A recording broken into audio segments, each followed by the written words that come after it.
오늘 함께 볼 하나님의 말씀은 신약성경 히브리서 12장 1절에서 3절까지 말씀입니다. 히브리서 12장 1절에서 3절까지 말씀을 함께 보도록 하겠습니다. 신약성경 366페이지에 기록이 되어 있습니다. 히브리서 12장 1절에서 3절까지 말씀입니다. 신약성경 366페이지에 기록이 되어 있습니다. 자, 1절부터 3절까지 우리 함께 한 목소리로 읽도록 합니다. 이러므로 우리에게 구름같이 둘러싼 허다한 증인들이 있으니 모든 무거운 것과 얽매이기 쉬운 죄를 벗어버리고 인내로써 우리 앞에 당한 경주를 하며 믿음의 주여 또 온전하게 하시는 이인 예수를 바라보자. 그는 그 앞에 있는 기쁨을 위하여 십자가를 참으사 부끄러움을 개의치 아니하시더니 하나님 보좌 우편에 앉으셨느니라. 너희가 피곤하여 낙심하지 않기 위하여 죄인들이 이같이 자기에게 거역한 일을 참으시니를 생각하라. 아멘.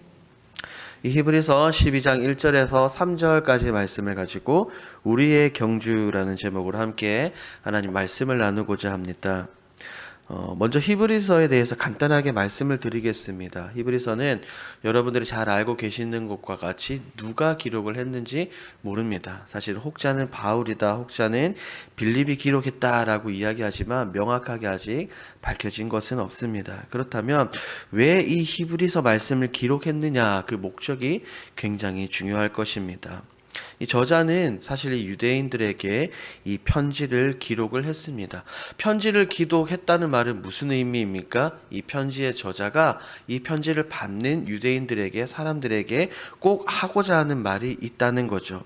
그래서 어떻게 보면 이 히브리서는 저자가 유대인들에게 보내는 사랑의 편지, 흔히 말해 러브레터라고 봐도 무방합니다. 왜냐하면 이 안의 내용들이 저자가 그들을 사랑하며 그들이 다른 것이 아니라 바른 길로 돌아오기를 굉장히 권면하는 내용들이 많기 때문입니다. 당시 이 그리스도인들은 믿음으로 살아갔습니다. 믿음으로 살아가는 이 그리스도인들에게 많은 어려움과 환난과 핍박, 큰 위기가 찾아왔어요. 우리도 똑같지 않습니까? 삶 속에 신앙생활하는 가운데 큰 위기와 어려움이 올 때 대다수 많은 사람들은 좌절하고 낭망하고 쓰러집니다.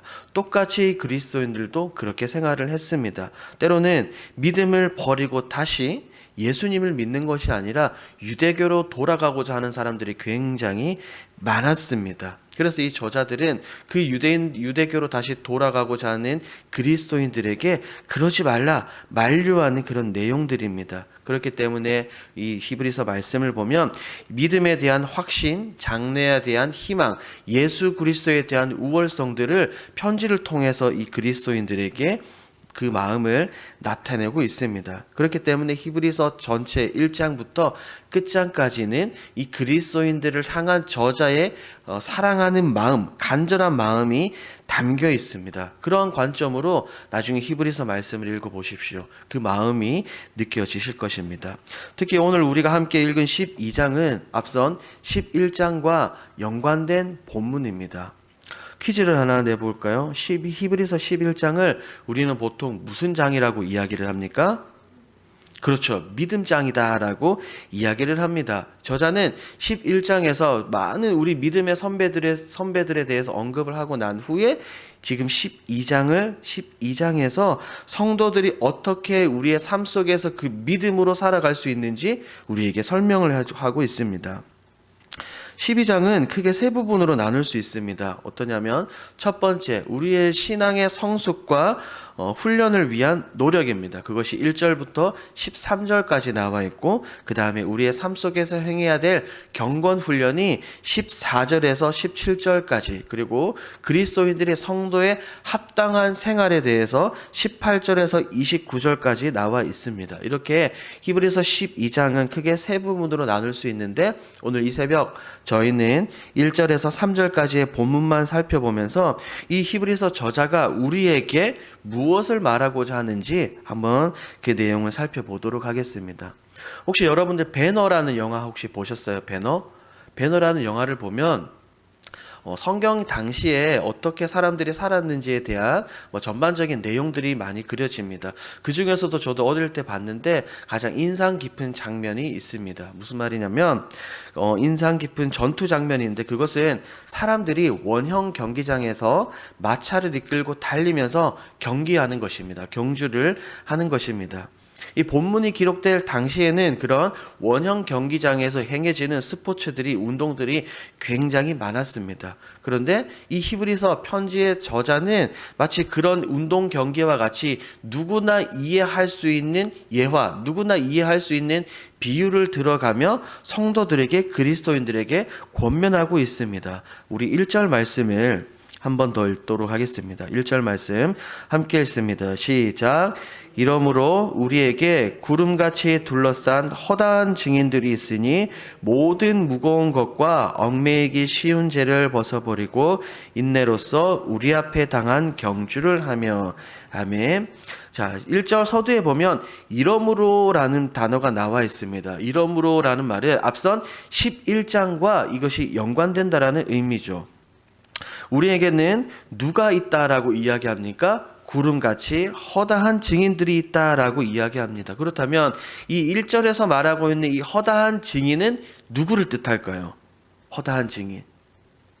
이것은 앞선 11장에서 믿음장에서 살펴본 우리의 수많은 믿음의 선배들입니다. 이런 믿음의 선배들이 마치 원형 경기장 관중석에 앉아서, 운동 경기장 관중석에 앉아서 믿음의 경주를 달리고 있는 우리에게 무엇을 하고 있다고요? 우리에게 힘내라, 잘할 수 있어, 쓰러지지 마, 용기를 내라고 우리에게 응원을 하고 있습니다. 또한 1절에 나와 있는 것처럼 구름은 그냥 하늘에 떠 있는 한 덩이의 솜사탕 같은 그런 구름을 이야기하는 것이 아니라 1절에 말하고 있는 이 구름은 하늘을 온통 뒤덮은 엄청난 구름대를 의미합니다. 그러니까 구름대와 같이 수많은 믿음의 선배들이 지금 우리에게 무엇을 해주고 있다고요? 우리에게 응원을 해주고 있다라는 그런 의미입니다.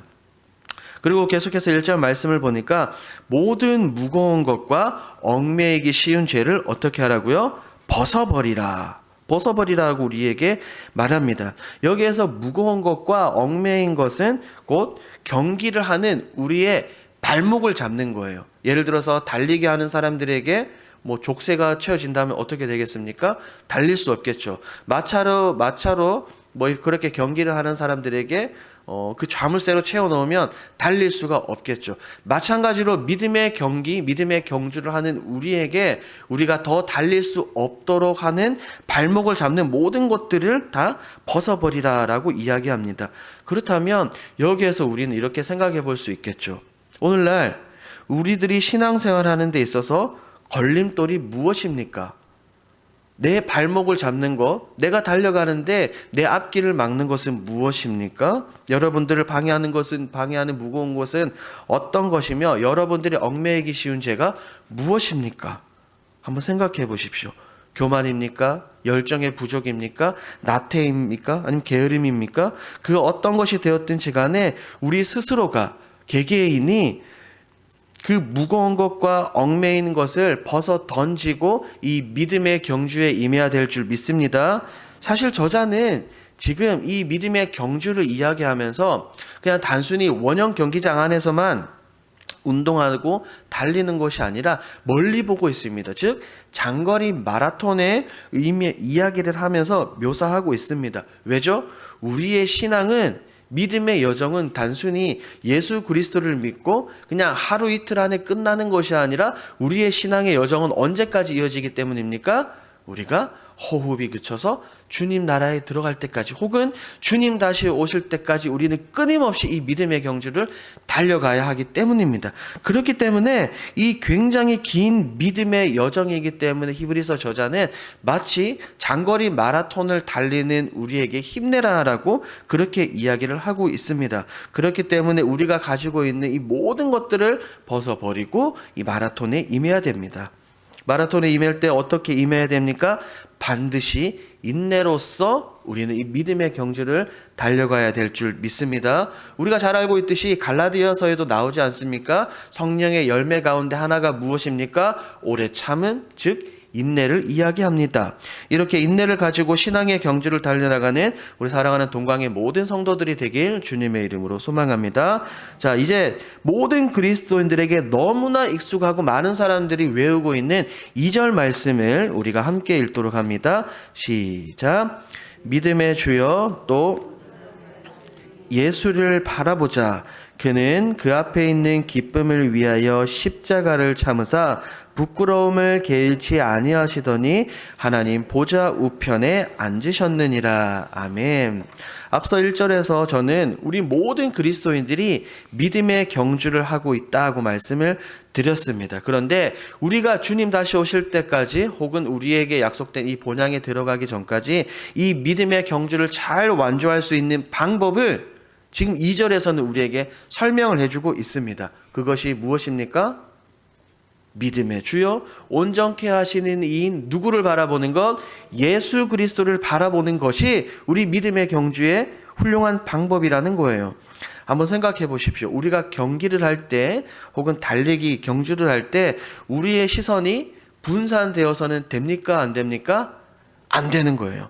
딱 한 곳만 바라보고 달려야 됩니다. 그것은 우리의 시선, 우리의 포커스, 우리의 관심이 세상에 있어야 되는 것을 의미하는 것이 아니라 누구에게 있어야 된다? 하나님에게, 예수 그리스도에게 고정이 돼야 됩니다. 우리가 바라봐야 될 믿음의 대상, 우리를 승리케 하시는 그분, 오직 예수 그리스도밖에 없는 줄 믿습니다. 생각해 보십시오. 구약의 백성들이 광야 생활을 합니다. 민수기 21장을 보면 그들이 불평불만을 하자 하나님께서 그들에게 불뱀을 내리십니다. 그리고 하나님께서는 그들의 기도를 들으시고 모세를 통해서 광야에 무엇을 세워주십니까? 놋뱀을 세워줍니다. 그러니까 불뱀에 물려서 죽게 된 자마다 어떻게 하면 살게 되죠? 그렇죠. 놋뱀을 어떻게 하는 것? 바라보는 것입니다. 놋뱀을 쫓아가고 놋뱀을 붙잡는 것이 아니라 놋뱀을 바라보는 것입니다. 그럴 때 그들이 죽지 않고 살았습니다. 마찬가지입니다. 이 믿음의 경주를 달려나가는 우리 동강의 모든 성도들, 다른 것이 아니라 살아계신 예수 그리스도를 바라보고 붙들기를 주님의 이름으로 소망합니다.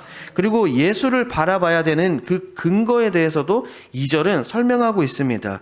왜 그렇죠? 예수님은 당신의 십자가 죽음으로 말미암아 당신의 백성들이 얻게 될 구원의 감격과 기쁨을 미리 내다보셨습니다. 그렇기 때문에 당신이, 예수님이 마땅히 누릴 수 있는 권위와 축복을 포기하시고 이 땅에 내려오셔서 나를 위해, 우리를 위해 십자가의 길을 묵묵히 참고 걸어가셨습니다. 여러분, 십자가가 무엇입니까? 십자가는 그냥 일반 범죄한 사람들에게 주어지는 형벌이 아닙니다. 그것은 국가 반란죄와 같이 굉장히 위중한 중범죄자들에게 내려지는 굉장히 무서운 처형 방식이었습니다. 서서히 모욕감을 주며 서서히 죽어가는 처형 방식 중에서 가장 비참한 처형 방식이었습니다. 그렇기 때문에 나중에 로마에서는 이 십자가 처형을 완전히 폐지했습니다. 그만큼 비참한 사형 도구라는 거예요. 그런데 우리 예수님께서는 당신의 백성들, 구속될 우리들, 하나님의 자녀들에게 주실 기쁨을 위해서 그 십자가의 모진 고통과 수치, 아픔을 감내하셨습니다. 본문이 말하고 있는 것처럼 부끄러움을 전혀 개의치 아니하시고 감내하시다가 결국 하나님 보좌 우편에 앉으셨습니다. 2절 하반절 말씀을 보니까 앉으셨느니라라는 단어가 나옵니다. 이것은 더 이상 이룰 것이 없는 끝났다라는 완료형 시제입니다. 즉 예수 그리스도께서 이 땅에서의 속죄사의 모든 속죄사역이 다 끝이 나셨고 이제는 만유의 주님으로서 하나님 보좌 우편에 앉아 계시면서 당신의 선택받은 백성들을 위해서 지금 이 시간에도 우리를 위해 중보하고 계신 줄 믿습니다. 3절 말씀도 함께 읽겠습니다. 3절 시작. 너희가 피곤하여 낙심하지 않기 위하여 죄인들이 이같이 자기에게 거역한 일을 참으신 일을 생각하라. 저자는 3절에서 말합니다. 이 모든 것을 무엇하라? 기억하라. 기억하고 참으라라고 우리에게 호소하고 있습니다. 권면하고 있습니다. 우리가 믿음의 경주를 달려나갈 때 우리 가운데 힘들고 아프고 어려움이 많기 때문에 때로는 지치거나 낙심 혹은 좌절되기 쉽습니다. 그때마다 우리는 어떻게 해야 됩니까? 좌절하고 낭망하고 쓰러지고 아파 눈물 짓고 있어야 되겠습니까? 아니면 다시 일어나서 달려야 되겠습니까? 다시 달려야 됩니다. 그때 다른 것이 아니라 말씀드린 것처럼 예수 그리스도를 바라보고 예수 그리스도를 생각하고 예수 그리스도를 붙들고 이 신앙의 경주를 달려나가야 될 줄 믿습니다. 3절에서 말하는 다 생각하다라는 이 단어는 주의를 기울이다, 관심을 갖다, 숙고하다는 내용입니다. 그러니까 우리의 신앙생활에서 절대 예수 그리스도는 빠질 수 있습니까? 없습니까? 빠질 수 없습니다. 나의 열심으로 나의 열정만 가지고 우리는 신앙생활을 할 수 없다는 거예요. 예수 그리스도가 빠진 신앙생활은 결코 있을 수 없습니다. 우리 사랑하는 동광의 성도 여러분, 오늘 이 히브리서 저자가 우리에게 말하는 이 권면을 들으시기를 바랍니다. 우리가 믿음의 경주를 달려나갈 때 우리는 결코 혼자 달려나가지 않는 줄 믿습니다. 앞서 1절에서 말씀드린 것처럼 우리가 달려나갈 때 여러분들의 뒤에는 수많은 믿음의 선배들이 여러분들을 응원하고 기도하고 있습니다. 또한 함께 신앙생활하는 우리 모든 동광의 성도들이 함께 같은 말, 같은 마음, 같은 뜻으로 같은 그 곳을 바라보며 함께 달려나가고 있기 때문에 결코 좌절하고 낭망하고 쓰러지지 마십시오. 더욱이 모든 것을 감내하시고 우리에게 구원의 감격과 기쁨을 허락하시는 그 살아계셔서 오늘도 하나님 보좌 우편에서 나를 위해 중보하고 계시는 그 예수 그리스도를 바라보고 이 신앙의 경주를 달려나가는 저와 여러분들이 되길 주님의 이름으로 소망합니다. 이 말씀을 붙드시고 오늘 하루도 묵상하시며 살아가는 사랑하는 동광의 모든 성도들이 되시길 주님의 이름으로 소망합니다. 기도하겠습니다. 하나님 아버지 감사합니다. 오늘 히브리서 말씀을 통하여 신앙의 경주, 믿음의 경주를 달려나갈 때 우리가 어떻게 해야 되는지 다시금 깨닫게 해주시니 감사합니다. 하나님, 우리가 신앙의 여정, 이 믿음의 경주를 달려나갈 때 우리 뒤에는 수많은 믿음의 선배들이 우리를 위해서 기도하고 응원하고 있는 줄 믿습니다. 그러므로 이 신앙의 경주를 달려나갈 때 좌절하거나 낭망하거나 쓰러지거나 눈물 짓는 것이 아니라 믿음의 주여 온전하게 하시는 이인 예수를 바라보며 시선을 고정하고 이 주님 다시 오실 때까지 우리에게 예비된 그 본향에 갈 때까지 곧장 달려나아갈 수 있는 우리 사랑하는 동광의 모든 성도들이 되어질 수 있도록 주님 붙들어 주시옵소서. 하나님, 때로는 우리의 삶 가운데 신앙의 여정 가운데 힘들고 아프고 어려움이 있습니까? 그럴 때마다 다른 것이 아니라 약할 때 강함이 되시는 우리 예수 그리스도를 바라보고 달려가게 하여 주옵소서. 감사드리며 예수님의 이름으로 기도합니다. 아멘. 하늘에 계신 우리 아버지여, 이름이 거룩히 여김을 받으시오며 나라에 임하옵시며 뜻이 하늘에서 이룬 것 같이 땅에서도 이루어지이다. 오늘날 우리에게 일용할 양식을 주옵시고 우리가 우리에게 사하여 준 것 같이 우리 죄를 사하여 주옵시고 우리를 시험에 들게 하지 마옵시고 다만 악에서 구하옵소서. 대개의 나라와 권세와 영광이 아버지께 영원히 있사옵나이다. 아멘. 이 시간 우리가 몇 가지 기도 제목으로 함께 기도하기를 원합니다. 첫 번째로는 주일에 1부부터 4부 예배를 비롯한 모든